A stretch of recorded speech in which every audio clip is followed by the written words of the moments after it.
திருச்சிற்றம்பலம். ஹர நம பார்வதி பதே. ஹர ஹர மகாதேவா.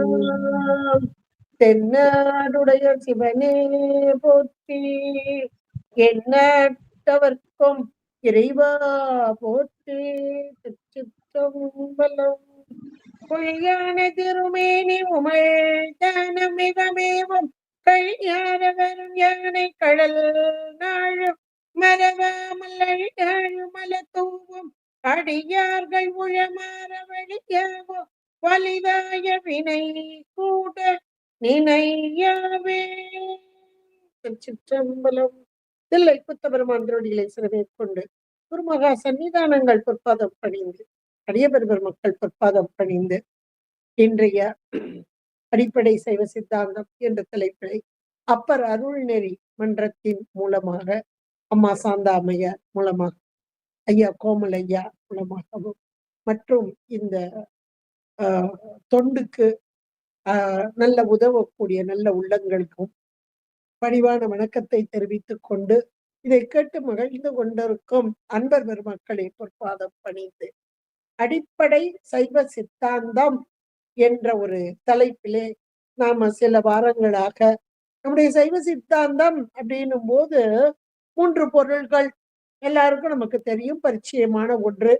இந்த 3 பொருள்களில் அறிவு பொருள் 2ம் அறிவற்ற பொருள் ஒன்றுமாக 3 பொருள். இந்த 3 பொருளுமே நித்த பொருள், என்றும் உள்ள பொருள். இதெல்லாம் நம்ம ஏற்கனவே பார்த்துட்டோம். அனாதி பொருள், அதை எப்பவுமே மனசுக்குள்ள ஆழமாக நாம் வைத்துக் கொள்ள வேண்டும். அனாதி என்றால் ஆதி அற்றது, சூட்சும பொருள், அதாவது புறக்கண்ணால் காண முடியாத பொருள்கள், கண்ணுக்கு காட்சிப்படாத பொருள்கள், ஆதி அற்ற பொருள். 6 பொருள் ஆதியில் அப்படின்னு நமக்கு திருவருட்பேரில உமாபதி சிவாச்சாரியார் ரொம்ப அழகா சொல்வார். இங்கே நமக்கு சைவ சித்தாந்தம் இந்த 3 பொருள்கள், அந்த 3 பொருள்ல இருந்து அடுத்தடுத்து வரும். இருந்தாலும் கூட இந்த 3 பொருள்களில் முதல் பொருளாக அறிவு பொருளாக பேரறிவு பொருளாக பேரறிவு பொருளாக இருப்பது பதி என்பதை பார்த்தோம். பதியின் தன்மைகளை எல்லாம் பார்த்தோம். அதுலயும் பதி என்ற மாத்திரத்தில் பொதுவாக சிறப்பாக பதியின் பொது இலக்கணம் சிறப்பிலக்கணம் என்றெல்லாம் கண்டோம். அடுத்த இடைப்பொருள், அதாவது அறிவு பொருள் 2, ஒன்று பேரறிவு பொருள், மற்றொன்று சிற்றறிவு. சிற்றறிவு என்ற மாத்திரத்திலே அறிவித்தால் அறியும் பொருள். இது அறிவு பொருள் தான், ஆனாலும் தானாக அறியும் பொருள் என்பது கிடையாது. அறிவித்தாலன்றி அறியும் பொருள் இல்லை என்பதுதான் உண்மை. அதற்கு காரணம் என்ன என்ற மாத்திரத்திலே இந்த உயிரின் அறிவை, உயிர் ஒரு அறிவு பொருள், அந்த உயிரின் அறிவை பற்றி கொண்டு பந்தித்து கொண்டிருக்கும் ஒரு மலம், மூலமலம், சகசமலம், ஆணவ மலம், இருள் மலம் என்றெல்லாம் சொல்லக்கூடியது. இந்த இருள் மலத்தினால் ஒன்றையும் தானாக அறியும் அறிவு என்பது இந்த உயிர்களுக்கு கிடையாது. அப்ப அறிவித்தால் அறியும் பொருளாக இந்த உயிர்கள். உயிர் என்றாலே பசுக்கள், பச்சென்றால் கட்டப்படுதல், கட்டப்பட்டு இருக்கிறது. அதுல நம்ம போன வகுப்புல அழகா பார்த்தோம் 3 நிலை. அது அவத்தை என்று பார்த்தோம். அவத்தை என்பது நிலைகள். அது காரண அவத்தைகளாக காரிய அவத்தைகளாக. அந்த காரண நிலை, காரணவத்தை என்பது காரண நிலை. அந்த காரண நிலையிலே இந்த உயிர்கள் கேவலம், சகலம், சுத்தம், இது 3 காரண நிலை, காரண அவத்தை என்று அழைக்கப்படுகிறது. அப்ப கேவலம் என்ற மாத்திரத்தில், கேவலம் என்றால் அடியேன் முந்தைய உங்களுக்கு சொல்லியிருக்கிறேன், உலகியலில் உள்ள சில வார்த்தைகள் வேறு பொருளை கொடுக்கும். நம்முடைய சைவ சித்தாந்தத்தில் உள்ள சில டேர்ம் வேர்ட்ஸ் சொல்லுவாங்க, அந்த வார்த்தைகள் வேறு பொருளை கொடுக்கும். கேவலம் என்பது சாதாரண உலகில கேவலமா இருக்குப்பா, நல்லாவே இல்லை அப்படின்றத அறிவிருக்கத்தக்கது என்பதான ஒரு பொருள். ஆனால் நம்முடைய சைவ சித்தாந்தத்தில் கேவலம் என்ற சொல்லுக்கு தனித்து நிற்றல். அப்ப இந்த உயிர் தனித்து நிற்கிறது, எதனோடும் சேராம நிக்குது. எப்படி நிக்குது? மலம் அப்படியே அதனை பந்தித்து கொண்டு எதனையும் அறிய முடியாமல். இதுதான் கேவல நிலை.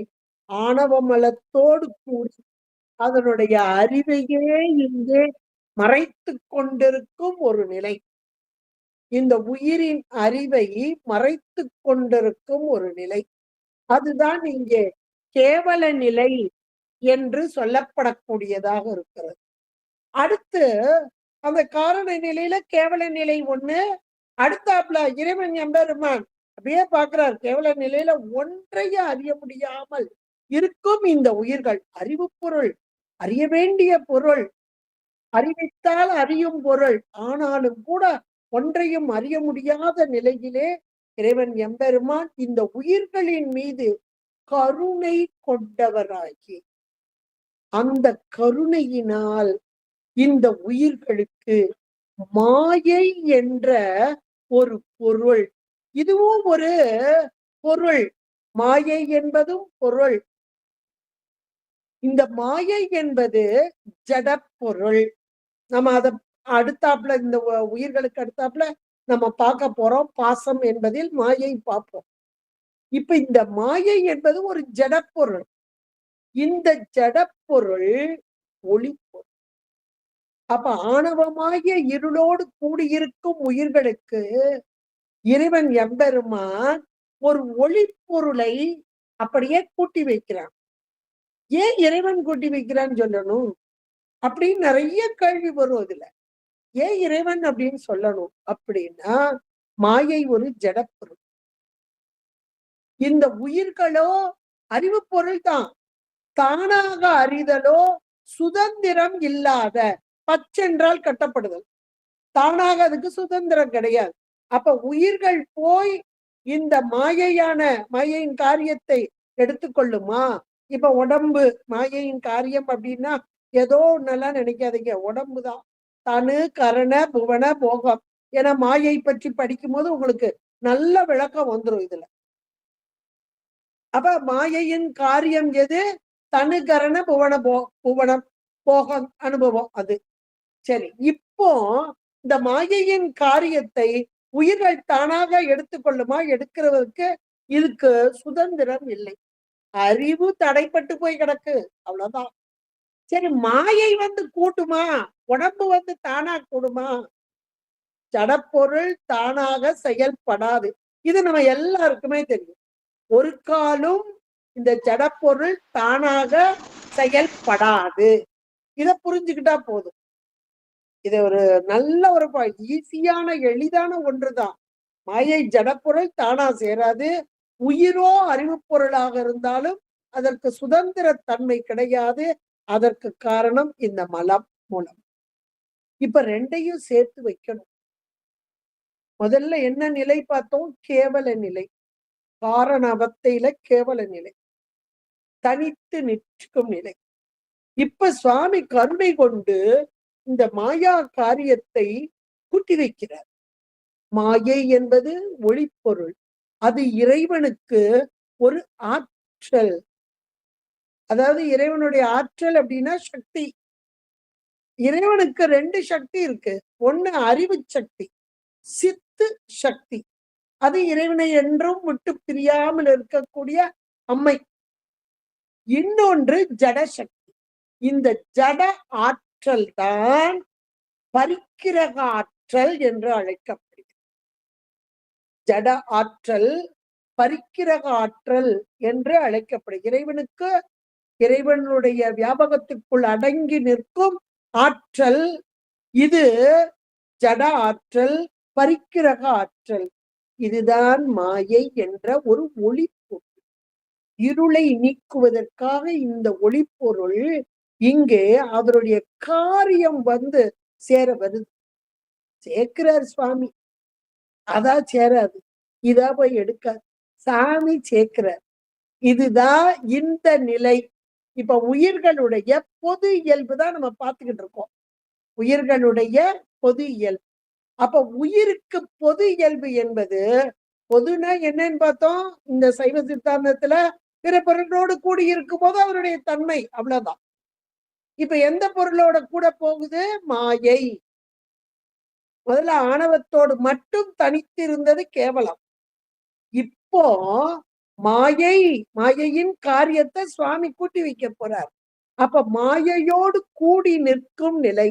மாயை மட்டும் இல்ல, கண்மத்துக்கு ஈடாக நம்ம அடுத்து நம்ம பார்க்கும்போது இதெல்லாம் நல்லா உங்களுக்கு விளக்கமா வந்துரும். இப்ப நம்ம உயிர் மட்டும் தான் பார்த்துக்கிட்டு இருக்கிறோம். அதனால இது ஓரளவு தெரிஞ்சுக்கோங்க. அப்புறம் அப்படியே ஒரு படிப்படியா இது சைவ சித்தாந்தம்ன்றது அப்படியே படிமுறையில கொஞ்சம் கொஞ்சமா தான் மேல போக முடியும். இத முதல்ல தெரிஞ்சுக்கிடணும். அதுக்கப்புறம் ஒன்னொன்னா ஒன்னொன்னா ஆகா மாயை மட்டும் சொன்னாங்களே, மாயையோட கண்மம் கூடுதே. நம்ம கண்மத்துக்கு ஏற்றாற் போல மாயையின் காரியத்தை எடுத்து அப்படியே கொண்டு வந்து சேர்க்கிறார் சுவாமி.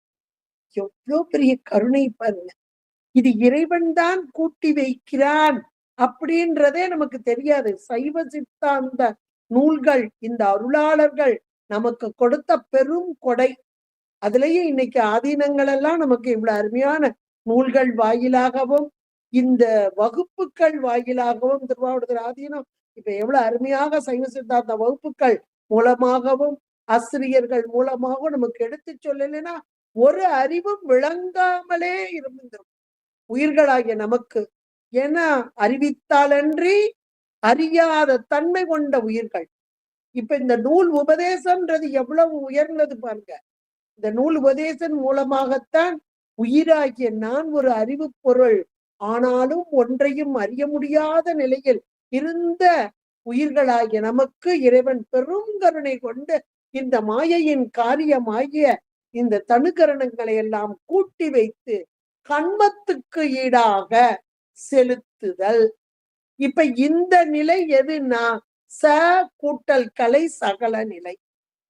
இதுதான் காரணவத்தையில இரண்டாவதா சகல நிலை மாயை கண்மந்தோடு கூடிய உயிர்கள். அடுத்தாப்புல சுத்த நிலை. அது நம்ம உயிர் விளக்கத்தை அதாவது உயிரோடைய தன்மை இப்ப பொது இயல்பு தானே பார்க்கிறோம். சிறப்பியல்பு நல்லா பார்க்கலாம். சுத்தம் அப்படின்னும் போது இப்ப மாயாகாரியம் உடம்போட கூடி இருக்கிறோம். அப்புறம் படிப்படியாக நம்மை பேதித்து நம்மை வளர்த்து எடுத்த பெய்வளை அம்மை திரோதாயி அப்படி கொஞ்சம் கொஞ்சமா ஊட்டி ஊட்டி வளர்க்கிறா. அம்மா சாப்பாடு கொடுத்து வளர்ப்பா இல்லையா? அது போல கொஞ்சம் கொஞ்சமா வளர்த்து நம்மை இந்த மாயா காரியம் கண்மத்துக்கு ஈடாக இது எல்லாம் நம்மை விட்டு நீங்கும் தன்மை. அப்ப உடம்பு போகிற வரைக்கும் அப்படியா அப்படின்ற எண்ணம்லாம் வேண்டாம். ஏன்னா இனிமேல் போக போக தெரியும். உடம்பு இருக்கும் போதே பக்குவ நிலை, அறிவால் நீங்குதல், இவையெல்லாம் எண்ணின் வேறானது. எனக்கு பகை பொருள். அப்ப எனக்கு துணை பொருள் ஒன்று உண்டு. அது என்னிடமே இருக்கிறது. அதுதான் திருவருள், அதுதான் சிவம், அதுதான் எனக்கு எல்லாவற்றையும் செய்யக்கூடியது என்ற உணர்வு. அது சுத்த நிலை. இப்ப காரண அவத்தைகள்ல கேவல அவத்தை, சகல அவத்தை. கேவல அவத்தையில் மூலமுலத்தோடு கூடிய உயிர், சகல அவத்தையில் மாயா கண்மங்களோடு கூடிய உயிர். அப்பமும் மழை இருக்கு, அது செயல்பட்டுக்கிட்டு இருக்கு. அடுத்தாப்புல சுத்தாபத்தையில் மாயா கண்மங்கள் இருந்த போதும் அறிவால் அதை நீங்கி மூலமலம் அடங்கிய நிலையிலே இந்த உயிர், அது சுத்த நிலை, சுத்த அவத்தை. இது மூணுமே காரண அவத்தைகள், காரண நிலை என்பது உயிருக்கு. இப்போ இந்த சகல நிலை அப்படின்றத நம்ம பார்க்கணும். ஏன்னா கேவல நிலை அப்படி இருக்குது. அந்த கேவல நிலை ஒண்ணுமே அறியாத நிலை. இப்ப சகல நிலை என்ற மாத்திரத்திலே இந்த உயிர் அறிவு பொருள் தான். ஆனா தானா அறியாதுன்னு நம்ம அப்பதே பார்த்தோம். சரி, அத திருவுருப்பேன்ல அழகா நம்ம போடவே அதை பார்த்தோம். பொறியின்றி ஒன்றும் புணராத புந்திக்கு அறிவு என்ற பேர். அறிவுன்னு சொல்றாங்களேப்பா, நல்லாத்தான் இருக்குப்பா. நன்றற அப்படின்னு ஒரு நகைச்சுவையா தூக்கி போட்டார் உமாபதி சிவம். இந்த பொறி இல்லாமல் எந்த ஒன்றையுமே உணராத தன்மை உடைய உயிர் அப்படின்றத அதுல அழகா சொன்னார். இன்னும் இந்த உயிர் அறியும் தன்மை உடையதுதான். கருவிகரணங்கள் சேர்க்கப்பட்டு இங்கே அறிவு நிகழக்கூடியதாக இருக்கிறது.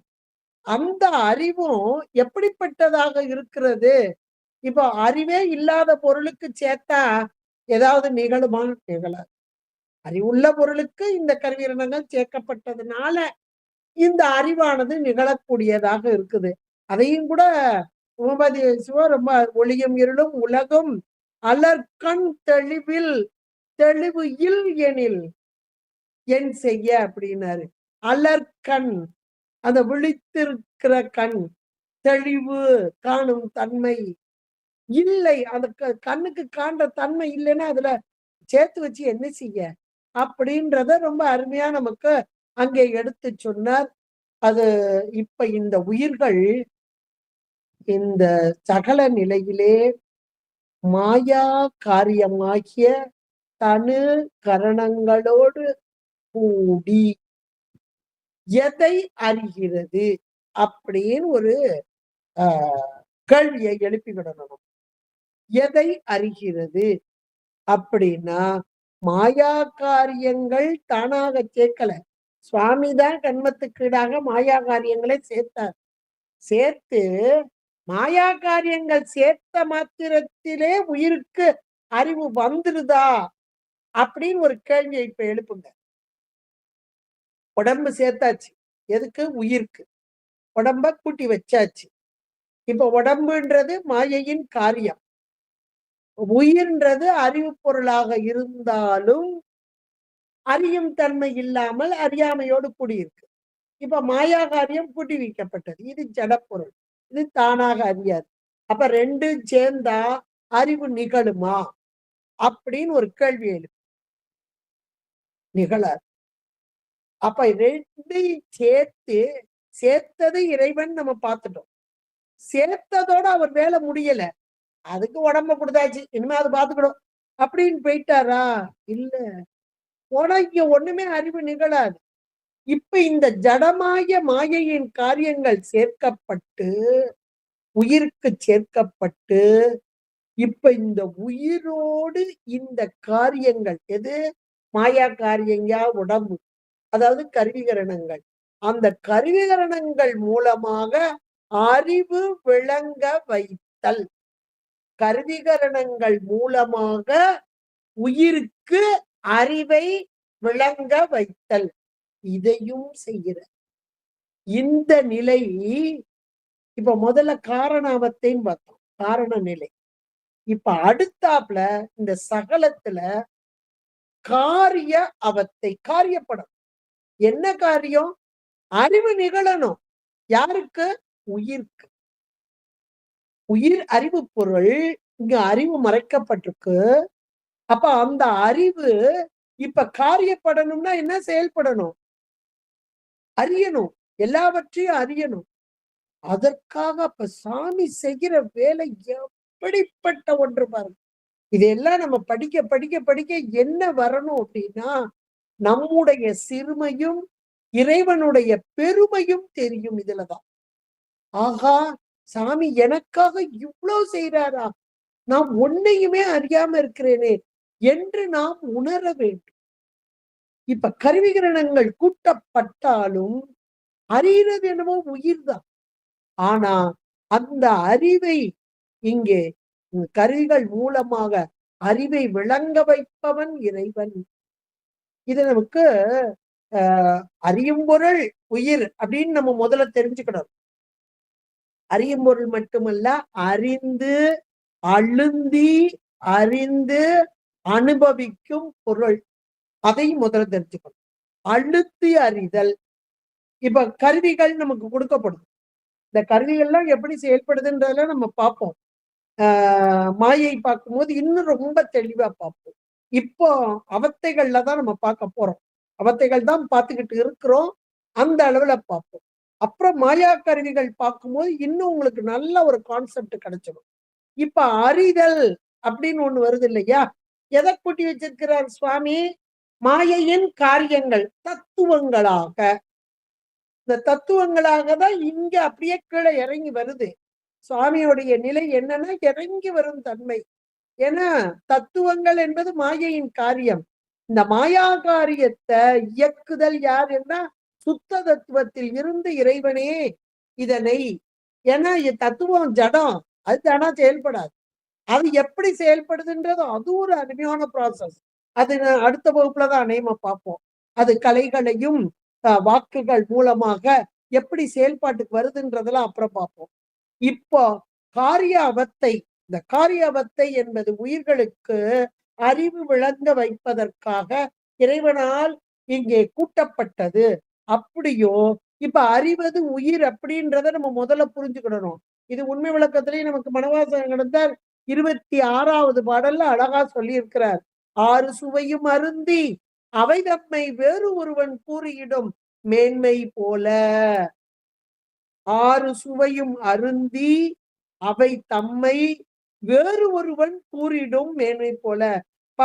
கசப்பான ஒரு பாகற்காய், அந்த பாகக்காய் நான் கசப்பாக்கும், பாகக்காய்க்கு தெரியுமா? தெரியாது. அதை ஒருவன் சாப்பிட்டு ஆகா அந்த பாகக்காய் என்ன கசப்பு சொல்றான் பாருங்க.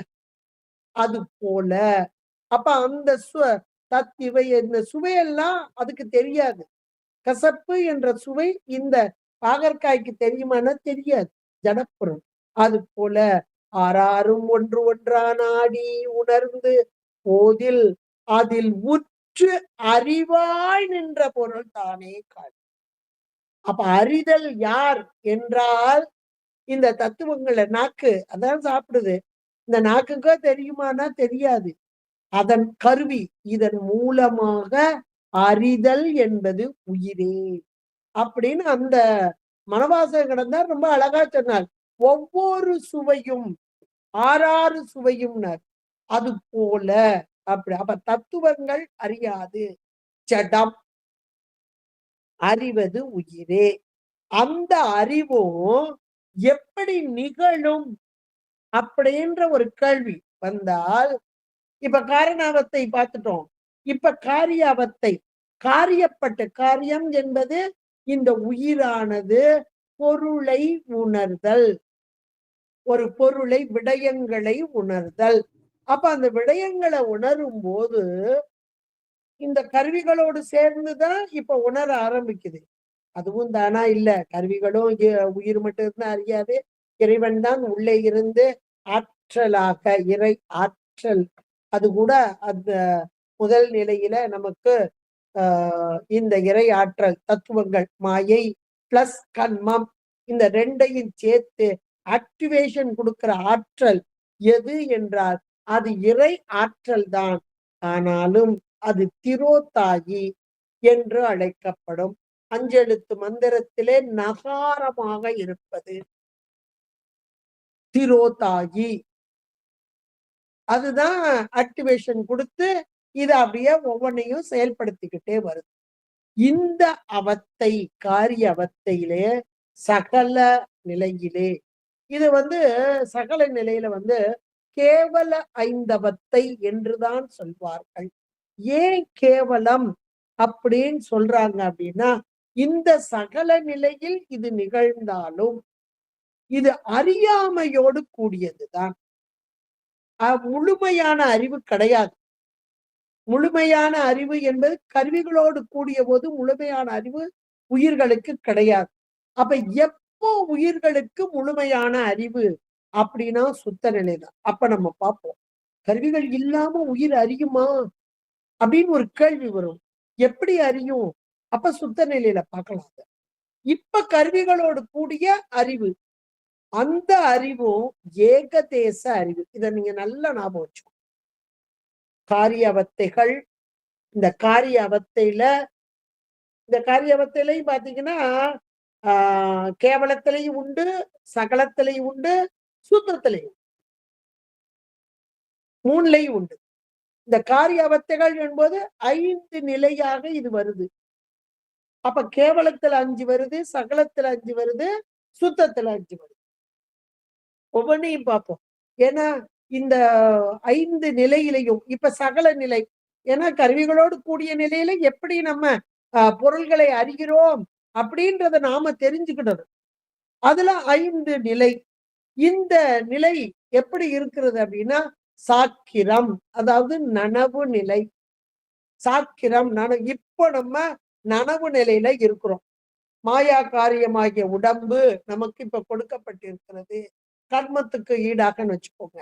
ஏன்னா கர்மம் பிளஸ் மாயை, இது உடம்பு.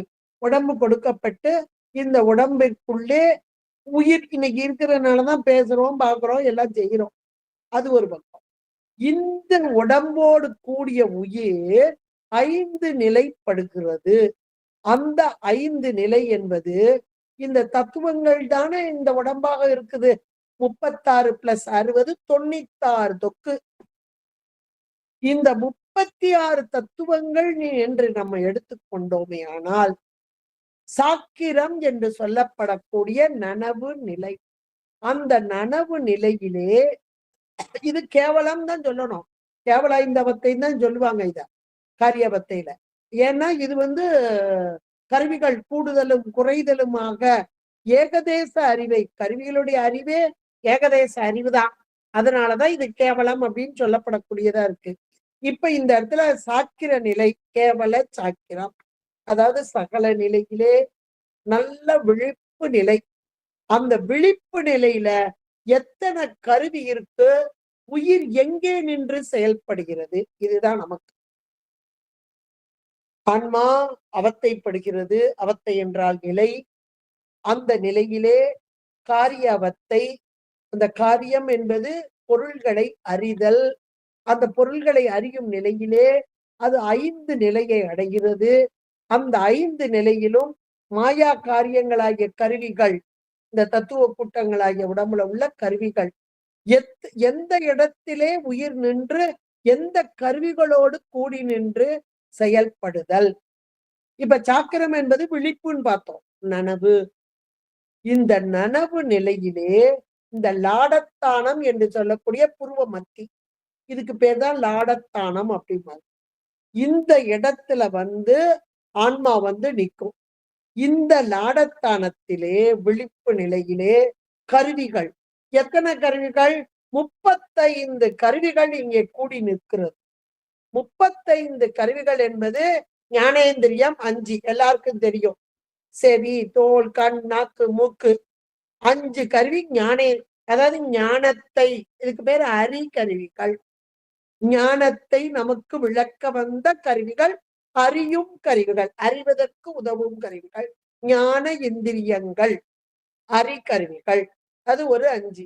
அடுத்து கண்மேந்திரியங்கள், அதாவது தொழில் பாட்டுக்கு கை, வாய், கால், கை, எருவாய், கருவாய், தொழிற்பாட்டுக்கு வரும் கருவிகள் கண்மேந்திரியங்கள். தொழில் கருவிகள் 5. 5 5 10 ஆயிட்டா. அடுத்து ஞானேந்திரியங்களின் விடயங்கள்.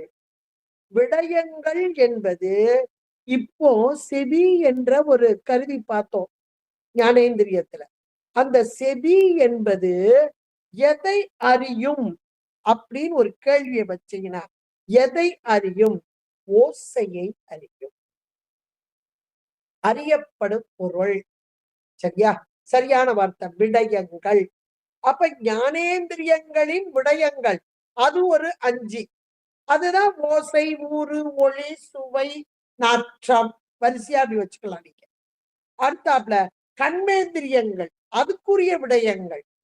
ஏன்னா இப்ப நீங்க வாய் அப்படின்னு ஒண்ணு பார்த்தோம்.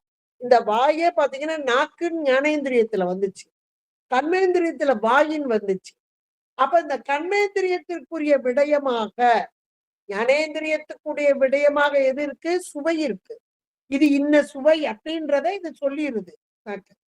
ஆனா கண்மேந்திரியத்திற்குரிய விடயமாக வரும்போது பேச்சு, பேசுதல், தொழில்படுதல். தொழில் அதுதானே? அப்படி ஞாபகம் வச்சுக்கோங்க. அப்ப பேச்சு, நடை, கொடை. கொடைனா கொடுத்தல், இந்த கை. அடுத்து போக்கு, அடுத்து இன்பம். இது ஒன்னொன்னையும் நீங்க சேர்த்துக்கலாம் அப்படியே. அதுல ஒரு 5. அப்ப மொத்தத்துல இப்போ ஞானேந்திரியங்கள், கண்மேந்திரியங்கள், அதனுடைய விடயங்கள் 5 5 10. அதுல ஒரு 10 20 வந்துட்டு. அடுத்து பிராணவாயு முதலாக வாயுக்கள் 10. வாயுக்கள் தசவாயுக்கள் கேள்விப்பட்டிருப்பீங்க. அப்ப 10 வாயுக்கள். அடுத்து அந்த கரணங்கள் 4 வந்துட்டா. இப்ப 34 வந்துட்டு. அடுத்து புருடன். இந்த புருடன் சொல்றது ஆன்மாவா அப்படின்னு நிறைய பேருக்கு ஒரு சந்தேகம். புருடன் ஆன்மா அல்ல, இது தத்துவம். இங்க உள்ளது தத்துவம். அப்ப இந்த புருடன் என்பது என்ன தத்துவம் அப்படின்னா, இந்த கலாதி தத்துவங்கள் நம்ம மாயை பார்க்கும்போது அந்த பார்ப்போம். சரியா? அப்ப நீங்க புருடன் என்ற இடத்துல ஆன்மா என்று எடுத்துக்கொள்ள கூடாது. ஆன்மாவிற்கு விளக்க வந்த கருவி என்றுதான் எடுத்துக்கொள்ள வேண்டும். அது அஸ்தமாயிலிருந்து பெறப்படக்கூடியதான கலாதி தத்துவம் என்று சொல்லக்கூடிய பஞ்ச கஞ்சுகங்கள், காலம், நியதி, கலை, வித்தை, அராகம் என்ற 5ம் சேர்ந்து பஞ்ச கஞ்சுகம் என்றால் சட்டை. அந்த 5 சட்டைய போட்டுக்கிட்டு இருக்கக்கூடிய ஒரு தத்துவத்திற்கு பெயர் பஞ்ச கஞ்சுகன், புருடன் என்று சொல்லப்படுகிறது. அப்ப நம்ம நல்லா இன்னுமே விளக்கமா பார்ப்போம். இப்ப புருடன் 1. இப்ப 35 கருவி நல்ல அறிவு விளக்கம் பெறும் வண்ணமாக விழிப்பு நிலையிலே, விழிப்பு நிலை என்பது நனவு, ஞாபகம் வச்சுக்கோங்க. நனவு, சாக்கிரம், சாக்கிரம் என்று சொல்லப்படும், விழிப்பு என்று சொல்லப்படும், நனவு என்று சொல்லப்படும். இதற்குரிய தானம் லாடத்தானம், புருவமத்தி, இதையும் ஞாபகம் வச்சுக்கோங்க. இந்த நிலை வரிசையா இப்படி எழுதிக்கோங்க. காரிய அவத்தை, அதுலயும் சகல நிலை போடுக்கங்க. பிராக்கெட்ல கேவல அவத்தையும் போடுக்கங்க. ஏன்னா கேவலம்னா இது அறியாமை. இது நல்ல இந்த நிலையெல்லாம் இல்ல. அறியாமையோட கூடிதான் ஏகதேச அறிவு தான். அதனால இது கேவல அவத்தை தான் சொல்லப்படும். கேவல சாக்கிரம் என்றுதான் சொல்லப்படும். அப்ப கேவல சாக்கிரம் அப்படின் போது புருவ மத்தியிலே 35 கருவிகளோடு கூடிய இந்த நிலை. இந்த ஆன்மாவுக்கு முழுமையான அறிவு உண்டா என்றால் ஒரு காலம் கிடையாது. ஏகதேச அறிவுதான். என்னங்கண்ணா என்ன அறிவா இருக்கேன், எல்லாத்தையும் ஒரு சேர அறியணும், நீங்க இப்படி சொல்றீங்களே அப்படின்னு நமக்கு நானே நினைச்சுக்கலாம். ஒருவேளை ஒரு சிலர் நினைச்சுக்கலாம். நினைக்கிறவங்கள நல்லா உட்கார்ந்து சிந்தித்து பாருங்கள். இந்த இடத்துல நம்ம இருக்கும்போது நமக்கு கண்ணு முன்னாடி இருக்க, கண் எவ்வளவு தூரம் போகுமோ அந்த பொருளை மட்டுமே, அந்த பொருளிலும் முழுமையான அறிவு என்பது கிடையாது. கண்ணு பார்த்துக்கிட்டு இருக்கும் போதே இங்கிட்டு ஏதோ ஒரு சப்தம் கேட்கும். கண்ணால பார்த்துக்கிட்டே, காதால கேட்டுக்கிட்டே, அப்படியே கையால செஞ்சுட்டே எல்லாத்தையும் ஒரு சேர செய்வேன் அப்படின்னு நம்ம சொல்லலாம். ஒரு காலம் ஆன்மாவுக்கு அந்த தன்மை கிடையாது. ஒரு நேரத்தில் ஒரு பொறியை வைத்து ஒன்றை மட்டுமே அறியும் தன்மை ஆன்மாவுக்கு.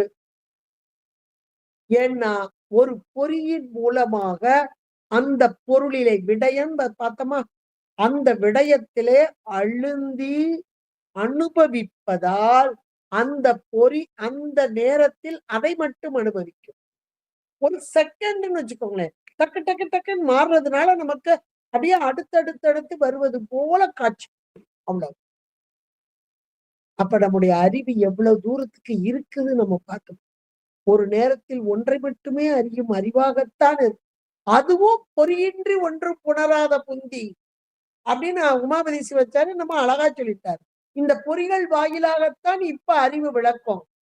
இந்த பொறிகளும் கூட முழுமையான விளக்கம் கொடுக்கிறதானா நம்முடைய கண்மத்துக்கு ஏற்ற விளக்கம் தான் கொடுக்குது. நீங்க இத சாதாரணமா ஒரு இடத்துல நடந்து போய்கிட்டு இருக்கிறோம். அப்போ நிறைய காட்சிகள் தென்படுது. நமக்கு ரொம்ப பழக்கமானவர், இன்னும் கூட சொல்ல போனா சொந்தக்காரரே வச்சுக்கலாம் வைங்களேன், அந்த பக்கமா வர்றாரு. இப்ப இந்த நேரத்துல நான் நடந்து போறேன், எனக்கு சொந்தக்காரர் எடுத்து வர்றாரு. இப்ப என் மனசுக்குள்ள என்ன அப்படின்னா, நேத்து ஏதோ ஒரு சம்பவம், வீட்டுல நடந்த சம்பவம், அது ஒரு வருத்தத்துக்குரியது அப்படின்னு வச்சுக்கோங்களேன். அதை நினைச்சுக்கிட்டே வரேன். ஐயோ இவ இப்படி சொன்னாலே வச்சாலே அப்படின்ட்டு மனசுக்குள்ள ஒரு வருத்தத்தோட வரும்போது எதிர்த்துல வர்றது ரொம்ப உறவினர், ஆனாலும் கூட என் கண் பார்த்து கொண்டுதான் வருகிறது. என் நினைவுகளோ எங்கேயோ பறந்து விட்டது.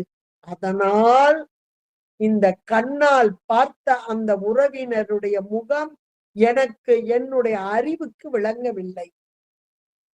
இது நீங்க எல்லாருடைய அனுபவம் இது உண்டு. அப்புறமேல அவர் அங்க போயிட்டு போன் பண்ணுவார், கோயிப்பார். என் பார்த்துட்டு பார்க்காத மாதிரி போறீங்க அப்படி. பார்த்தனா? எப்ப பார்த்தேன்? அங்கதானே போய்கிட்டு இருந்தேன், அங்கதான் நானும் வந்தேன். இப்பதான் நம்ம யோசிச்சு பார்ப்போம். ஆமா, அந்த பக்கம் போகும்போது மனசு கொஞ்சம் கவலையோட போனோம். ஏத்து வந்தது பார்க்க விட்டுட்டோமோ? இப்ப நமக்கு தெரியும். யோசிச்சு பாரு. நல்லா சகல நிலைதான். நல்லா கண்ணு, காது எல்லாமே நல்லா நடந்து ஆக்டிவேஷனா இருக்கிறோம். ஆனாலும் அறிய முடியாத தன்மை. அதற்கு காரணம் என்ன அப்படின்னு ஒரு கேள்வியை போட்டு பாரு. அப்ப ஒரு நேரத்தில் ஒன்றை மட்டுமே அழுந்தி அனுபவிப்பதால், அழுந்தி அறிதல், அனுபவித்து அறிதல், இந்த வார்த்தையெல்லாம் போட்டுட்டீங்கன்னா அப்ப உயிருடைய தன்மை என்னன்னு புரியும். இப்ப இந்த சகல நிலைதான் தத்துவங்களோடு கூடிய நிலை. இந்த சகல நிலையில காரியாவத்தை, அது கேவல சாக்கிரம் என்று அழைக்கப்படக்கூடியது. இந்த கேவல சாக்கிரத்திலே 35 கருவிகளோடு கூடி விடயங்களை அறிதல். என்ன விடயங்கள் அப்படின்னு அடுத்த கேள்வி. எந்த விடயங்கள் என்றால் உலகப் பொருள், நமக்கு வேறாக காட்சிப்படும் உலகப் பொருள், அதனை அறிதல். எப்படி அறிதல்? அடுத்த கேள்வி. எப்படி அறிதல் என்றால் நம்முடைய கண்மத்துக்கு ஈடாக அறிதல். இன்னைக்கு இந்த பொருள் என் கண்ணுக்கு தென்பட்டு இதனை பற்றி ஒரு அறிவு வர வேண்டும் என்று என்னுடைய கண்ம நுகர்ச்சி இருந்தால் அந்த பொருள், இப்ப வேற ஒண்ணும் இல்லை, இன்னைக்கு இப்ப 1 மணி நேரம் பாடம் படிக்கணும், அதாவது சாத்திரத்தை படிக்க வேண்டும் என்று என்னுடைய கண்ம நுகர்ச்சி இருந்தால் இதை கேட்பதற்கு உரிய சூழலை இறைவன் கொண்டு வச்சிருக்கான். இவ்வளவுதான். இப்ப அந்த சூழல் சேர்ந்து வரணும் இல்லையா? அப்ப எதன் காரணமாக வருது? கண்மத்துக்கு ஈடாக இந்த மாயா காரியங்களை கூட்டுவித்து சொல்லப்படும் வார்த்தைகள் எல்லாம் என்னுடைய செவியின் மூலமாக, அதுவும் பெரிய ப்ராசஸ் உள்ள ஓடும், அதுக்கும் இறைவனுடைய திருவுருள் கூட நிற்கும் இருந்து அதனை விளக்கமாக உணர்வது. அப்படி இதுதான் இப்ப இந்த இடத்துல கேவல சாக்கிரம், அதுவும் ஏகதேசமே அப்படின்றத மனசுக்குள்ள ஆழமா வச்சுக்கோங்க. இப்போ கேவலாவத்தையில சகல நிலையில், கேவலாவத்தையில் கேவல சாக்கிரம். அடுத்து கேவல சொப்பனம். இப்ப கேவல சாக்கிரம்ன்றது பூர்வ மத்தியில் அடத்தானம் 35 கருவிகள் அப்படின்னு பார்த்துட்டோம். அடுத்து கேவல சொப்பனம் அப்படின்னு பார்க்கணும். கனவு நிலை. முதல்ல நனவு, 2வது நம்பர் 2 என்னது? சொப்பனம், கனவு. அது புருவ நடுவுல இருந்து அப்படியே இறங்குது. கருவிகள் எல்லாம் அப்படியே நீங்குது, கொஞ்சம் கொஞ்சமா நீங்குது. அப்படி நீங்கும் போது எத்தனை கருவிகள் இங்கே முதல் 35 கருவி பார்த்தோமா? அதுல ஞானேந்திரியங்கள் 5, கண்மேந்திரியங்கள் 5, அந்த 5 10 அப்படியே ஒடுங்குது, செயல்பாடு இல்லாமல் ஒடுங்குகிறது. அப்ப மிச்சம் எத்தனை இருக்கு? 25 கருவிகள் செயல்பாட்டில் இங்கே இருக்கிறது. இது கனவு நிலை. அப்ப அந்த ஞானேந்திரியங்கள் கொண்டு வந்து கொடுத்தாத்தான விடயங்கள் என்னன்னு தெரியும். விடயங்கள் இருக்கு, ஆனா விடயங்கள் தானாவா செயல்படும்? ஞானேந்திரியம் கண்ணுன்ற ஒண்ணு கொண்டு வந்து கொடுத்தா தானே இந்த பொருள் இது இப்படி இருந்தது, இது அழகான பூவு, இது அருமையான ஒரு பொருள் அப்படின்னு தெரியும். கண்ணே தூங்கிக்கிட்டு இருக்கு. ஞானேந்திரியங்கள்ல கண்ணு ஒண்ணு இருக்கு. இல்ல செவின்னு எடுத்துக்கிட்டீங்கன்னா இங்க வெளியே இருந்து வர சப்தம், அதே தூங்கிக்கிட்டு இருக்கும்போது, தூங்கிட்டு இருக்கு, வேற ஒண்ணு இல்லை, தூங்கிக்கிட்டு இருக்கும்போது இங்க விடயங்கள் முழிச்சிருந்தாலும் அது தெரியுமா? தெரியாது. இந்த அளவுல புரிஞ்சுக்கோங்க. அப்ப கனவு, முதல்ல நனவு 35, இப்ப கனவு. கனவுல 25 கருவி இருந்தாலும் செயல்பாடெல்லாம் ரொம்ப வராது. அதுலயே ஏகதேசம்தான். அப்ப இதுல கனவுல எப்படி இருக்கும் யோசிச்சு பாருங்க. இது கேவல சொப்பனம் அப்படின்றது. இந்த இடம் தானம் வேணும் இல்லையா? இது கண்டத்தானம். இந்த இடத்துல வந்துரும் இந்த ஆன்மா. வந்து இந்த 25 கருவிகளோடு கூடியிருக்கும். அறிய முடியாது. ஞானேந்திரியங்கள்ல வேலை பார்த்தாதான், ஒர்க் அவுட் ஆனா தான் அறியும். அப்ப அறிய முடியாது. இந்த இடத்துல ஆன்மா வந்து இப்படி இருக்கும். மண்டை பாருங்க, நல்லா அப்படி நிமிர்ந்து உட்கார்ந்துருப்பாங்க. அப்படியே தலைச்சரியும். கனவு நிலைக்கு போயிட்டாங்க. அவ்வளவுதான். சாக்கிரம், அடுத்து சொப்பனம். அடுத்தாப்புல இந்த ஆன்மா அப்படியே இன்னும் கொஞ்சம் கீழே இறங்குது. கீழே இறங்கி வருது. கீழே இறங்கி வந்தா எங்க வருது? ஹிருதயஸ்தானத்துக்கு வந்துருது. ஹிருதயஸ்தானத்துல வந்தா மிச்சம் இருக்கிற கருவிகள் பூராமே விடயங்கள்லாம் சொன்னோம் இல்லையா? ஞானேந்திரியங்களுடைய விடயம், கர்மேந்திரியங்களுடைய விடயம், அது எல்லாமே நீங்கிருது. அப்புறம் தச காரியங்கள் அப்படின்னு தச வாயுக்கள் சொன்னோமா?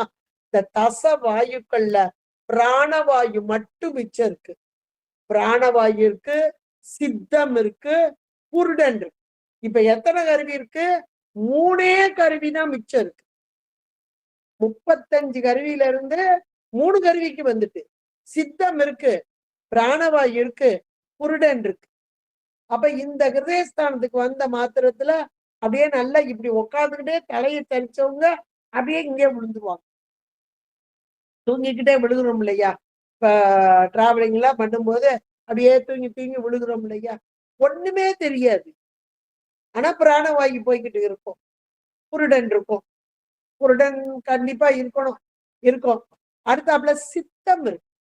இந்த அந்தக்கரணங்கள்ல சித்தம் அப்படின்றது ஒரு தெளிவு, உயிருக்கு நெருக்கமான ஒரு கருவி அப்படிம்பாங்க. இதுல கூட என்ன சொல்லுவாங்க அப்படின்னா, இது வந்து உறக்கம் தான். சரியா? அது கனவு, முதல்ல நனவு, அப்புறம் கனவு, அப்புறம் உறக்கம். இந்த உறக்கத்துக்கு சித்தம் இருக்குது பாத்தீங்களா? அதனால என்ன சொல்லுவாங்கன்னா, எங்க ஆசிரியர் சொன்னதைத்தான் உங்களுக்கு சொல்றேன். சில இந்த விஷயங்கள்ல பகல்ல எல்லாம் ரொம்ப மனது குழப்பத்தோட, ரொம்ப வருத்தத்தோட, இதுக்கு என்ன தீர்வு அப்படின்னே தெரியாம ரொம்ப மலைச்சு போய் ஒவ்வொருத்தையா குழப்பிட்டு அப்படியே ரொம்ப மலைச்சு, இப்படி செய்யலாமா, அப்படி செய்யலாமா, இதை செய்யலாமா அப்படின்னு நமக்குள்ளே ஒரு பெரிய போராட்டத்தோடு கூடியவங்களா இருக்கும். பேசாம புழுங்காம பேசாம படு, மனசை போட்டுக்க இது பண்ண அப்படின்னு சொல்லுவாங்க. உண்மையிலே பெரியவங்க அப்படி சொல்றது இன்னைக்கும் பார்க்கலாம். படுத்து எந்திரிச்சா காலையில எந்திரிக்கும் போது தெளிவான ஒரு தீர்வு அதுக்கு கிடைக்கும். இது நிறைய பேர் வாழ்க்கையில நீங்க பார்த்திருக்கலாம். அப்ப என்ன காரணம்னா, பகல் பூரா மனதுக்குள்ள அப்படியே உழண்டுகிட்டு இருந்த அந்த ஒரு எண்ணங்கள் இரவு நேரத்துல, இரவுனா தூக்கம், உறக்கம் தானே இப்ப பாக்குறோம். அப்ப அந்த உறக்க நேரத்துல சித்தம் விழித்துக் கொண்டு அந்த சித்தத்துல போய், அப்ப அந்த சித்தத்துல ஆக்டிவேஷன் நடக்குது. நடந்து மீண்டும் நனவுக்கு வரும்போது ஒரு தெளிவு, அந்த உயிருக்கு ஒரு தெளிவான எண்ணத்தை கொடுக்கிறது அப்படின்னு சொல்லுவாங்க. எங்க ஆசிரியர் சொல்றா, நம்ம அனுபவத்திலேயே நம்ம நிறைய விஷயங்கள் பார்த்திருப்போம். ரொம்ப குழப்பமா இருந்தா பேசாம பேசாம தூங்குங்க அப்படிம்பாங்க. தூக்கம் வராது ஒரு பக்கம், அதை மறந்துட்டு தூங்கணும். அது வேற விஷயம். இது நம்முடைய காரியம் இல்ல, இறைவன் பார்த்துக்கிடுவாருன்னு தூங்கணும்.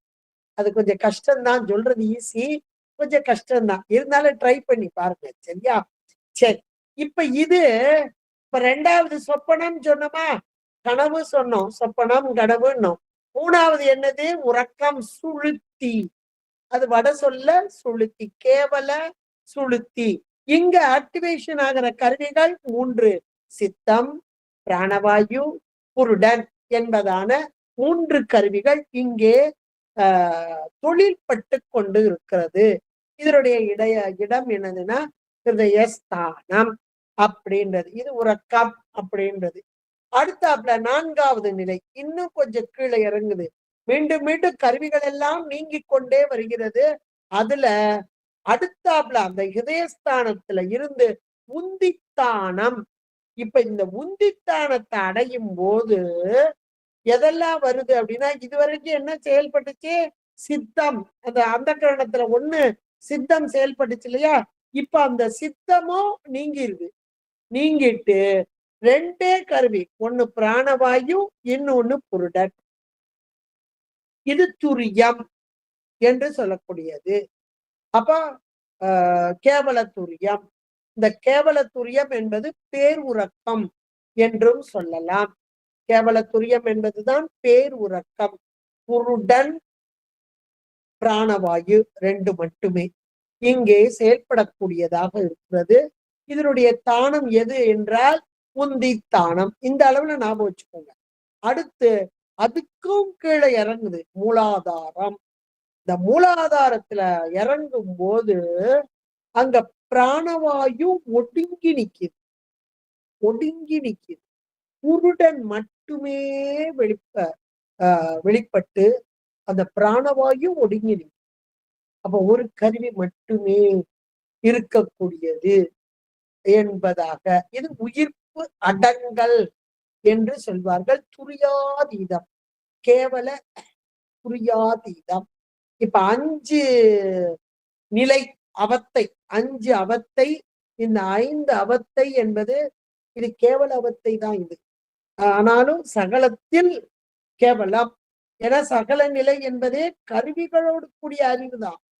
அந்த கருவிகள் கூடுதலும் குறைதலுமாக கீழ் நோக்கி வருதல், கீழால் அவத்தை, மேல் நோக்கி, அப்புறம் கீழ இருந்து திரும்ப மேல வர்றது. ஒவ்வொரு கருவியா திரும்ப திரும்ப கூடி கூடி இப்ப ஒவ்வொன்னா நம்ம சொன்னோம் பாருங்க. இப்ப கேவல சாக்கரம் அப்படின்னு சொல்லும் போது 35 கருவி. ஆனா அந்த இடத்துலயும் அறிவு நல்ல ஒரு தெளிவான அறிவு இல்ல, ஏகதேச அறிவு தான், மந்தமானதுதான். அடுத்தாப்புல சொப்பனம் சொல்லும் போது கழுத்துல வரும்போது 25, அது கனவுன்னு சொன்னோம். அடுத்து ஹிருதயஸ்தானத்துல வரும்போது 3ன்னு சொன்னோம். அப்புறம் உந்தித்தானத்துக்கு வரும்போது 2ன்னு சொன்னோம். அது துரியம்னோம். இப்ப துரியாதீதத்துல 1ன்னோம். இப்ப மேல இருந்து கீழே வர்றது கீழால் அவத்தை. அப்புறம் மேல திரும்ப ஒன்னொன்னா கூடிக்கிட்டே போகுது. கீழே 1 இருக்கா மூலாதாரத்துல, குருடன் மட்டும் கிடக்கா. அப்புறமேல மேல வரும்போது 2ஆ வருதா, அந்த பிராணவாயு வருதா, அதுக்கப்புறம் சித்த வருதா, அப்புறம் கழுத்துக்கிட்ட வரும்போது 25 வருதா, மேல் நோக்கிய, அது மேலால் அவத்தை. அது மேல இன்னொன்னு இருக்குது, மேல் நோக்கிய அவத்தை. இது கீழையும் மேலையும், இதுதான் உயிரின் நிலை. இப்ப இவ்வளவு நேரம் நம்ம சொன்னது என்னன்னா, கருவிகளோடு கூடி, கருவிகள் என்பது மாயையின் காரியமாகிய தத்துவங்கள். இந்த தத்துவங்கள் எல்லாம் உயிர் விளக்கம் பெறுவதற்காக இறைவனால் கூட்டி வைக்கப்பட்டது. அப்படி கூட்டி வைக்கப்பட்ட நிலையிலும் எல்லா கருவிகளும் எல்லா நேரமும் செயல்படுகிறதா? கிடையாது. அப்படி அவத்தை நிலைகளை அடைகிறது. அந்த நிலைகள் 5 அவத்தைகளாக, காரிய அவத்தைகளாக, அந்த காரிய அவத்தையிலும் உயிரானது முழுமையான அறிவு என்பது கிடையாது. ஏகதேச அறிவும் விட்டு விட்டு அறிதலும், ஒன்றை ஒரு நேரத்தில் அழுந்து அறிதலுமாக இருப்பதால் இது கேவல 5 அவத்தை என்று அழைக்கப்படுகிறது.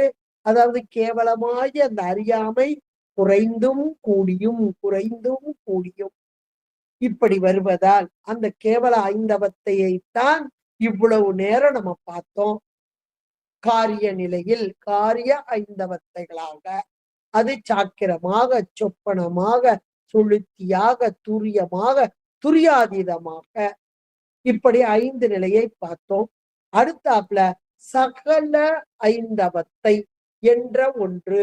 இப்ப கேவல 5 அவத்தை தான் நம்ம இவ்வளவு நேரம் பார்த்தோம். சகல நிலைதான், சகல நிலைதான். ஆனா அறியாமையோடு கூடியும் குறைந்தும் இருப்பதால் அது கேவலம் என்று அழைக்கப்படுகிறது. நான் சொல்லிட்டேன், ஞாபகம் வச்சுக்கோங்க. இப்ப அடுத்தாப்புல சகல 5 அவத்தை. இந்த சகல 5 அவத்தை என்பது சகல நிலையில் நிறையக்கூடியது. சகல நிலைனா உடம்போடு கூடியது. இது புருவ மத்தியிலேயே நிகழக்கூடியது. புருவ அப்பதான் நம்ம பார்த்தது கீழே இறங்கி ஏறி, கீழே இறங்கி ஏறி பார்த்தோம். ஆன்மா அப்படியே கருவிகளோடு கூடி அறிவதும், அப்படி கருவிகள் குறைந்து கொஞ்சம் கொஞ்சமா அறியாமை சேர்ந்து வருவதும் அப்படின்னு பார்த்தோம். இந்த இடத்துல சகல நிலையில இந்த ஆன்மா புருவ மத்தியில் வைத்தே, அதான் சகல 5 புருவ மத்தியிலேயே 5 அவத்தை. என்னெல்லாம் 5 பார்த்தோம்? நனவு, கனவு, உறக்கம், பேருறக்கம், உயிரப்படங்கள் 5 பார்த்தோமா? இந்த 5மே இந்த இடத்திலேயே நிகழும். இதுக்கு பேர் மா சகலம் என்று சொல்வார். மா சகலம் என்று சொல்வார். அதாவது இந்த சகல அவத்தை என்பது இந்த இடத்திலே நல்லா கவனிச்சுக்கிட்டே இருப்போம். எல்லா கருவிகள் இருக்கு. இருந்தாலும் அப்படியே விட்டு விட்டு விட்டு விட்டு விட்டு அறியும் நிலை. கொஞ்சம் கண்ணு பார்த்துட்டே இருக்கும். ஆனா அப்ப நம்ம சொன்னோம் பாத்தீங்களா, கண்ணு பார்த்துக்கிட்டு இருக்கும் போதே இங்கிட்ட எங்கிட்ட அந்த எண்ணங்கள் எங்கேயோ போயிடும், நம்ம உணர முடியாத நிலை. இந்த நிலைதான் அந்த நனவு கனவு அப்படின்னு வர்றது. கருவிகளோடு கூடி அது எல்லாமே இந்த நிலை இதுலயே லாடத்தானத்திலேயே நடக்கக்கூடியது. நல்ல விழித்திருக்கும் போதே நடக்கக்கூடியது. சகலத்தில் சாக்கிரம், சகலத்தில் சொப்பனம், சகலத்தில் சுளுத்தி, சகலத்தில் துரியம், சகலத்தில் துரியாதீதம். இவ்வளவுதான் சகல ஐந்தவ. இதுக்கு தானம் எது? லாடத்தானம் மட்டுமே. இந்த இடத்தில் மட்டுமே, இந்த இடத்துல நிகழக்கூடியதுதான் நமக்கு அறிவு விளக்கத்தை. ஏன்னா ஒரு செகண்டுக்குள்ள அப்படியே மாறி மாறி மாறி மாறி மாறி மாறி நிகழக்கூடியதா நம்மளால அதை உணர முடியாது. ஏதோ நம்ம பாக்குறோம் படிக்கிறோம் அவ்வளவுதான். இத கொஞ்சம் தெளிவா புரியணும்னா இன்னும் கொஞ்சம் ஆழமா போக போக போக நமக்கே புரியக்கூடியதாக இருக்கும் இந்த சகல ஐந்தவத்தை. இதை நீங்க அடுத்தாப்புல வரக்கூடிய மாயையின் காரியங்கள் அப்படியே கூடும் இல்லையா, சொல்லுவோம் இல்லையா, அப்ப இன்னும் கொஞ்சம் நல்லா புரிஞ்சுக்க. சரி, அடுத்தாப்புல சுத்த சுத்த ஐந்தவத்தை, சுத்த நிலையிலையும் ஐந்தவத்தை அடையும் இந்த ஆன்மா. அப்ப அது சுத்த நிலை அப்படின்னும் போது என்ன நிலை அப்படின்னா, இப்ப இந்த சுத்த நிலை அப்படின்னா உடம்பே இல்லாத நிலையா அப்படின்னு எடுக்கக்கூடாது. உடம்போடு கூடிதான் இருப்பார். இது அருளாளர்களை வச்சுக்கலாம். ஞானிகள், யோகிகள், நம்முடைய 63 நாயன்மார்கள், அருளாளர்கள், இவர்களை நம்ம வச்சுக்கலாம். இவர்கள் கருவிகளோடு மாயா காரியமாகிய உடம்பு கருவிகள், அந்த கருவிகளோடு கூடி இருந்தாலும் சாதாரண சகல நிலை சொல்றோம். சகல நிலையில் இருந்தாலும் இந்த உடம்பு நான் அல்ல என்ற நிலையிலே அறிவால் உடம்பை தன்னின் வேறாக கண்டு திருவருளை நன்றாக உணர்ந்து, திருவருள் தான் இத்தனைக்கும் காரணம், திருவருள் தான் என்னை செலுத்துகிறது, திருவருளோடு கூடி இருக்கிறேன் என்ற உணர்வு. அப்ப உயிர் அறிவிலே இருக்கும் திருவருளை நன்றாக உணர்ந்து அப்படி இருக்கும் போதும் 5 அவத்தை நடக்கும். ஏன்னா திருவருள் சார்பு, அதனால் அப்படி நிகழ்றது. அந்த திருவருளினால் நிகழும் அவர்களுக்கு கிடைக்கக்கூடிய அந்த நிலை, அவத்தைனா நிலைதானே நம்ம பார்த்தோம். அப்ப அந்த நிலை, அதுக்கு சுத்த சாக்கிரம், சுத்த சொப்பனம், இதுக்கு நின்மல சாக்கிரம். இப்ப இந்த நின்மலத்தை பத்தி இந்த அளவுல நான் உங்களுக்கு சொல்லிட்டேன். ஆனா தசக்காரியங்களையும் இந்த நின்மல 5 அவத்தைகளையும் வைத்து சேர்த்து சேர்த்து பார்ப்போம். அதுக்கு நமக்கு பண்டார சாத்திரங்கள் என்ற ஒரு நூல், அதோட வச்சு ஒரு நாள் உங்களுக்கு கரெக்ட் ஒரு பீரியட் அப்படியே சொல்லிடுறேன். ஏன்னா இந்த சுத்த அவத்தையில நின்மல சாக்கிரம், நின்மல சொப்பனம், நின்மல சுளுத்தி, நின்மல துரியம், நின்மல துரியாதீதம் என்பது எந்த நிலையிலே அந்த ஆன்மாக்களுக்கு எதை கொடுக்கிறது, முதல்ல அதுதான முக்கியம். எதை கொடுக்கிறது? இப்ப நமக்கு உலக விடயங்களை இப்ப கேவல ஐந்தவத்தை பார்த்தோமா, அப்ப அதுல வரும்போது என்ன வந்துச்சு, இந்த தத்துவங்கள் எல்லாம் கூடும் போது இந்த விடயங்களோடு கூடி எதை அறிகிறோம்? உலகத்தை அறிகிறோம். உலக இன்பத்தை, அதாவது போகம் தானே, போகத்தை கொடுக்கக்கூடியதா இருக்கு. இதே போல அவங்க திருவருளோடு கூடியிருக்காங்க. அப்ப திருவருளோடு கூடியிருக்கும் போது அவர்களுடைய நிலை என்ன? அது கொடுக்கும் இன்பத்தை எப்படி அனுபவிக்கிறார்? அது பூராமே தசகாரியத்தோடு கூடியதாக அது நம்ம பார்ப்போம். அந்த சுத்த ஐந்தவத்தை இந்த அளவுல நீங்க தெரிஞ்சுக்கோங்க. சரியா? இப்ப 3 வகையாக எதெல்லாம் பார்த்தோம்? கேவல ஐந்தவத்தை, சகல ஐந்தவத்தை, சுத்த ஐந்தவத்தை என்பதாக இங்க பார்த்தோம். இதுக்கு நமக்கு நூல்கள் மூலமாகவும் இதை பார்க்கலாம். நூல்கள் மூலமா பார்த்தா இன்னும் கொஞ்சம் நல்லா தான் இருக்கும். விளக்கமா ஓரளவுக்கு பார்ப்போம், ரொம்ப இல்லைன்னா கொஞ்சமா பார்ப்போம். இந்த நமக்கு சிவஞான போதத்திலே அழகா கொடுத்திருக்கிறார் அவரு. 4ஆம் நூற்பாவுல 3ஆம் கூறு நீங்க எடுத்து பாருங்க. எடுத்துக்காட்டு வெண்பா ரொம்ப அருமையா கொடுத்திருக்காரு. இப்ப நீங்க கேட்டதையும் இதையும் நீங்க வச்சு பார்த்தீங்கன்னா உங்களுக்கே நல்லா விளங்கக்கூடியதாக இருக்கும். அதுல அந்த ஒரு எடுத்துக்காட்டு வெண்பாலை கொடுக்குறாரு பாருங்க. ஒன்று அணையா மூலத்து உயிர் அணையும் நாபியினில், இப்ப இந்த சொன்னது அப்படியே அதுல கொடுத்திருக்காரு. சென்று அணையும் சித்தம் இதயத்து மன்ற ஏய் ஐந்தாம் நன்னுதலில் கண்டத்து வக்காதி மெய்யாதி விட்டு அகன்று வேறு எந்த அணையா மூலத்து ஒன்று, அந்த மூலாதாரத்துல புருடன் மட்டும் ஒண்ணு இருக்கும்.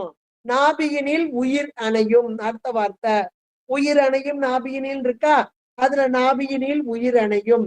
மூலாதாரத்துல இருந்து ஆன்மா அப்படியே கொஞ்சம் மேல ஏறி அது உந்தித்தானத்துக்கு போகும்போது அந்த புருடனோட பிராணவாயு சேர்ந்து வந்து பொருந்தி நிற்கும். எவ்வளவு அழகா கொடுத்துருக்காங்க பாருங்க. இத படிச்சீங்கன்னா இன்னும், இதை கேட்டும் போதே இதையும் படிச்சீங்கன்னா நல்லா புரிய ஆரம்பிச்சிடும். சிவஞான போதை இப்ப எல்லாருக்குமே வகுப்புல இருக்கிறவங்களுக்கு நடத்தியிருப்பாங்க. இப்ப இதை கேட்டும் போது நல்லாவே உங்களுக்கு புரியும். இதயத்து சித்தம் சென்று அணையும். அப்புறம் அந்த உந்தியில இருந்து அப்படியே ஆன்மா மேல இதயத்தை அடையுது. அங்க வரும்போது முதல்ல ஒரு 2 சொன்னாங்கல்ல, அதோட சித்தம் என்ற ஒன்று, அப்ப 3 வந்துட்டா சித்தம் சென்று அணையும். கண்டத்து அடுத்தாப்புல இங்க கண்டத்துக்கு வந்துட்டு வாக்காதி மெய்யாதி விட்டகன்று வேறு ஐந்தாம்.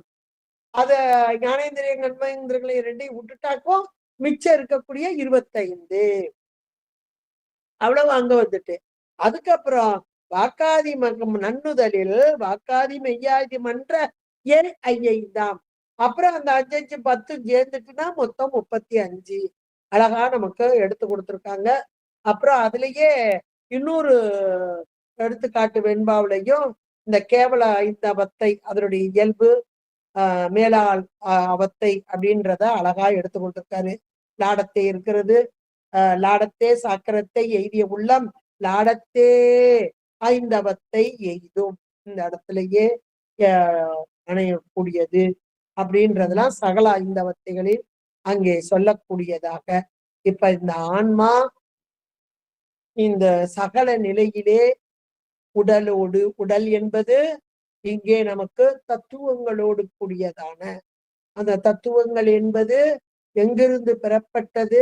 இறைவன் எம்பெருமானின் பரிக்கிரக ஆற்றலாக இருக்கக்கூடிய ஒளி பொருளாகிய மாயையின் காரியம். அது தனுவாக கரணமாக இங்கே தத்துவ கூட்டங்களாக அந்த தத்துவங்க கூட்டங்களோடு கூடி ஆன்மா அறியும் நிலை. இது இந்த அறியும் பொருளாகிய ஆன்மா தானாக அறியும் பொருள் அல்ல. இப்ப இந்த தத்துவ கூட்டங்களோடு கூடி அதுவும் ஒரே நேரத்தில் எல்லாவற்றையும் அறிகிறதா? இல்ல. ஏகதேச அறிவு கருவிகள் கூடியும் குறைந்துமாக அப்படியே விட்டு விட்டு அதுலயும் இந்த சகல நிலை அதுன்னு பார்த்தோம். லாடத்தானத்திலேயே 5 இருக்கு. அப்பவும் பாத்தீங்கன்னா விட்டு விட்டுத்தான் அறியும். கண்டினியூஸாக தொடர்ச்சியாக அறிதல் என்பது ஆன்மாக்களுக்கு கிடையாது. ஏன்னா அதுக்கு காரணம் மலம். இந்த மலம் அடங்கிய போதுதான் அதுக்கு ஒரு மேலான நிலை. அப்ப பார்ப்போம் நம்ம அந்த நின்மலத்தை பார்க்கும்போது உங்களுக்கு நல்லாவே புரியும். இப்ப இந்த இடத்துல சாக்கிரம், அந்த சாக்கிரத்திலேயே 2 வகையா நம்ம பார்த்தோம். கேவல சாக்கிரம், சகல சாக்கிரம் அப்படின்னு பார்த்தோம். அந்த கேவல சாக்கிரம் அப்படின்னும் போதே இந்த இடம் தான் பூர்வ மத்தி தான். இடம் என்னவோ அதுதான். ஆனா அதுல வேறுபாடு இருக்கிறதையும் நம்ம பார்த்தோம். எவ்வளவு வேறுபாடு இருக்கு. ஏகதேச அறிவுதான் அந்த கேவல நிலையில. சகலம் அப்படின்னும் போது ஓரளவுக்கு அப்பமும் விட்டு விட்டுத்தான் அறியக்கூடியது அப்படின்றது. அப்ப இந்த ஆன்மாவுடைய இயல்பு பொது இயல்புதான் இப்ப பார்த்துக்கிட்டு இருக்கோம். அதுல அவத்தைகள் பார்த்தோம். அந்த அவத்தைகள்லையும் காரியவத்தைகள் பார்த்தோம். இந்த காரியவத்தைகள் என்பது கருவிகளோடு கூடி ஆன்மா அறிவு பொருளாகிய ஆன்மா விளக்கம் பெறுதல். அப்படி விளக்கத்தை பெற்றாலும் கூட, அப்படி விளக்கமும் பெற்றாலும் அதுவும் ஏகதேசமாக முழுமையான விளக்கம் முழுமையான அறிவு என்பதும் கிடையாது என்பதை நாம் உணர்ந்து கொள்ள வேண்டும். இப்போ அடுத்தாப்புல இன்னைக்கு அவத்தைகள்ல காரியவத்தைகளை நம்ம பார்த்துட்டோம். இந்த காரிய அவத்தை நிகழும் முறைமை எப்படி? அதாவது சகல நிலை, சகலத்துல இந்த காரியங்கள் எல்லாம் நிகழுது. அந்த காரியங்கள் நிகழ்றதுக்கு அந்த முறைமை உண்டு இல்லையா? ஏன்னா நம்ம என்ன பார்த்தோம்? உயிர் அறிவு பொருள், ஆனா தானா அறியாது. அப்ப சுவாமி எதை கூட்டி வைக்கிறாரு? கருவிகரணங்களை கூட்டி வைக்கிறார். கருவிகரணங்கள் ஜடம், அது தானா செயல்படாது. அப்ப உயிர் அறிவு தானா அறியாது, கருவிகரணங்கள் தானா செயல்படாது. தத்துவ கூட்டங்களா இது ரெண்டையும் சேர்த்து வைக்கிறவர் யாருன்னு பார்த்தோம்? சாமின்னு பார்த்தோம். இப்ப இறைவன், இதனுடைய ஆற்றல், அதுக்கு பேர் திருவோத்தாயின்னு பார்த்தோம். இப்போ இந்த அவத்தைகளில், அதாவது சகல நிலையிலே நிகழக்கூடிய அவத்தைகளில் இந்த உயிருக்கு அறிவு நிகழும் முறைமை என்ன என்றால் அதை அடுத்த வகுப்பிலே நாம் காண இருக்கிறோம். இது மேலான ஒன்று. ஏன்னா இந்த உயிருக்கு அறிவு நிகழும் முறைமை நமக்கு இன்னைக்கு தெரியல, எப்படின்னு தெரியல. உடம்பு வந்துட்டு நான் அறிகிறேனா நம்ம நினைக்கிறோம். அதுல சுவாமி எப்படி அந்த செயல்பாடை நமக்கு கொடுக்கிறார், இந்த செயல்பாட்டினால் நமக்கு இப்படி அறிவு விளக்கம் வருகிறது அப்படின்றத அடுத்த வகுப்பிலே இதற்கு கலைகளும் வாக்குகளும் துணையாக நின்று திரோதாயியாக ஆற்றல் இதனை செலுத்தி நமக்கு அறிவு விளக்கத்தை தரும் இறைவன் என்பதை சற்று விளக்கமாக அடுத்த வகுப்பிலே காணலாம் என்று கூறிக்கொண்டு, இதுகாரும் கேட்டு மகிழ்ந்த அனைத்து நல்ல உள்ளங்களின் பொற்பாதம் பணிந்து இந்த நிகழ்ச்சியை ஏற்பாடு செய்து வரக்கூடிய சார்ந்த அம்மையார் கோமலையா அவர்களுடைய பொற்பாதம் பணிந்து உங்களிடமிருந்து விடைபெறுகிறேன். நன்றி, வணக்கம்.